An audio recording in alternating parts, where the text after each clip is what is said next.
Hi, this is Scott Garibay, and today let's talk about Dungeons and Dragons, and let's talk about the very exciting Vecna Eve of Ruin. And let's start in chapter 1, right? Let's just dive right in and start covering this book. So, of course, spoilers for Vecna Eve of Ruin here. I'm going to have a full discussion about this incredible Dungeons and Dragons canon hardback. And so basically we start and basically they're saying that the player characters are going to start in Neverwinter with Lord Neverember, right? And we start this book with Lord Neverember calling the player characters and saying, I need your help. I need you to help me solve this. And one of the things I'm really excited about this is just the absolute death of Dirt Farmer. One of the things I really dislike is a lot of dungeon masters are like, I have all the power here, you're a dirt farmer, you don't have any real power with your player. And a lot of people, you get a lot of complaints from the OSR and the indies about powerful player characters. And it's astounding to me how much power dungeon masters get and how often they really want their player characters to be dirt farmers. They don't want them to be important or significant or to have powerful magical weapons. And there's these complaints like, oh, you're a suit. Yeah, man, the player character is supposed to be Batman, right? And this is a Batman start, right? This is just like, hey, you're meeting with Lord Neverember, and he's like, hey, we had 4 nobles in this area go missing, and we need to cut through this and find these Neverwinter nobles, right?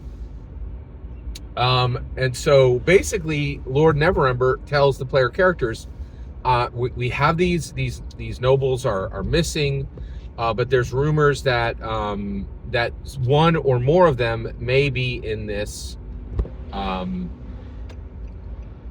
think it's called the Never-Ending Cemetery, right? And so it's the specific Neverwinter cemetery where some shady dealings have been happening.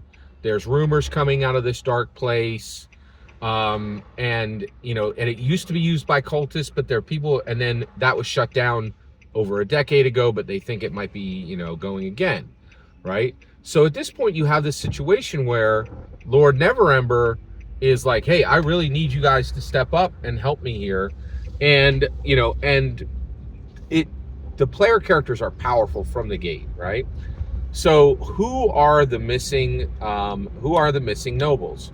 Well, Lord Neverember, tells him Eldin, and Eldin, who is an elf scholar of the Outer Planes, right?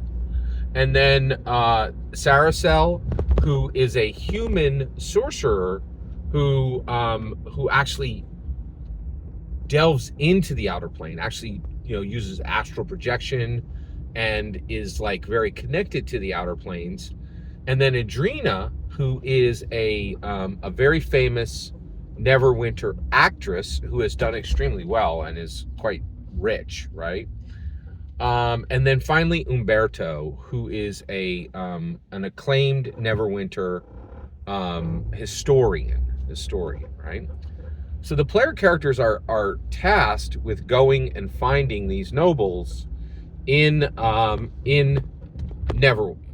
this cemetery in Neverwinter, and they're tasked by Lord Neverember, right? So they immediately go, and at this point, you get there. The book does really incredibly detailed work of, you enter at this point, you go through this area, and you encounter these creatures, and it's there's wights, there's ghosts, there's skeletons, all the normal Dungeons and Dragons monsters that you would find in these areas. And there was something really fascinating that I'm absolutely fascinated by. They actually said there's zombies in here and there's skeletons, but then they said, but this is a high level group, right? So the zombies and the skeletons are there. When they start, delving into this underground into this cemetery that has levels below ground, right? They're going to encounter zombies and skeletons, but it's not going to be trouble for them. And this is fascinating because what it means is you're like, wait a second. So if you're encountering creatures that are in the monster manual, but those creatures are not a threat to the player characters, well, then you can handle that narratively. You could say you guys are able to defeat a group of zombies that you encounter, but because you're all 10th level, you don't, you're able to handle it. You're either able to, do you guys go around the zombies because you see them first? Do you cut them down and continue? It's really quite interesting. One thing that I'm really curious of is, okay, so we're permissioned to say, okay, they're going to encounter zombies and skeletons, but they're 10th level. You don't need to make a single roll. They just simply defeat them, right? Well, what happens if you get into some of these other combats, and this is a perfect example of momentum. I think we should start embracing this in Dungeons & Dragons. What happens if you hit a momentum point? What is a momentum point? Well, you come across, there's two wights, right? WIGHTs, right? And you start battling them, and your group, one of your group takes damage. They're brought down to 25% of their hit points. Somebody else has 10, it just has a 10th of their hit points gone, and three of the other 5 player characters have no damage, and now one wight is dead and the other wight is at 25% of its hit points.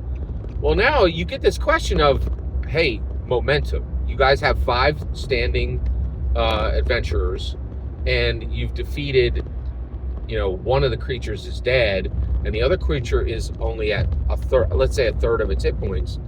You guys clean up, right? And I think this is important because I think a lot of dungeon masters, you get in, you start the rolling, you start these rolls, and you get in and you start, rolling, but the reality is there isn't a need, right? Like to make every single roll. And so I really like this, and they're encouraging you to move things forward. So we get in, and immediately it's find this noble, find this noble, find this noble, and each one of them has a secret. So Indrina's secret is huge, right? And Indrina's secret is that Lord Neverember, Dagult Neverember, does not have an actual claim to be the Lord of Neverwinter. That's freaking big. That is really big. Like, that's huge, right? That's really big. That's a huge secret, right?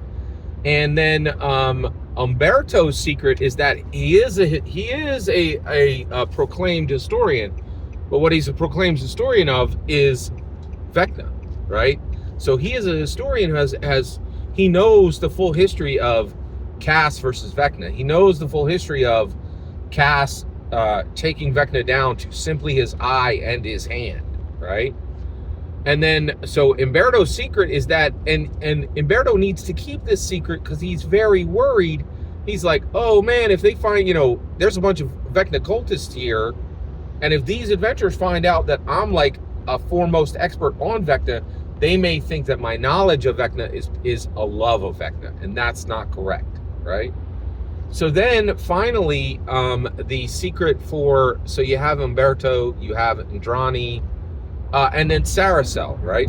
Saracel is having visions of Vecna, and we don't know this for sure right now. I'd say it's about an 80 or 90%, but we think that those visions are she is having visions of Vecna completing the ritual of remaking, right? Remaking the entire universe in rewriting the entire universe in his own set, right? Like saying, this is what I want here, this is what I want here, this is what I want here, and rewriting literally the history of the entire multiverse to his own desires, where he is more powerful than he is now, which is where he is a god, and he wants to remake the multiverse into an era where he is an unquestioned, undefeated, undefeatable god, right? And so those are the secrets they get, and then our player characters learn that these secrets are incredibly valuable, really, really valuable, right? So valuable that what is really happening is that these Vecna cultists are capturing nobles and then using a ritual to extract their secrets. And these secrets are destiny energy. They are magic energy. They are a magical resource that anyone can use and that Vecna has mastered using. Very interesting, very powerful, very unique, and I'm absolutely loving. I'm so excited to have the latest D&D canon hardback. That's about half of, that's the first half of chapter 13. So I'm sorry, excuse me, chapter 1. That's the first half of chapter 1. Thank you for letting me share it with you. I am absolutely loving Vecna, Eve of Ruin. Every single word you just heard is my humble opinion on what's important and what's being presented within Vecna, Eve of Ruin.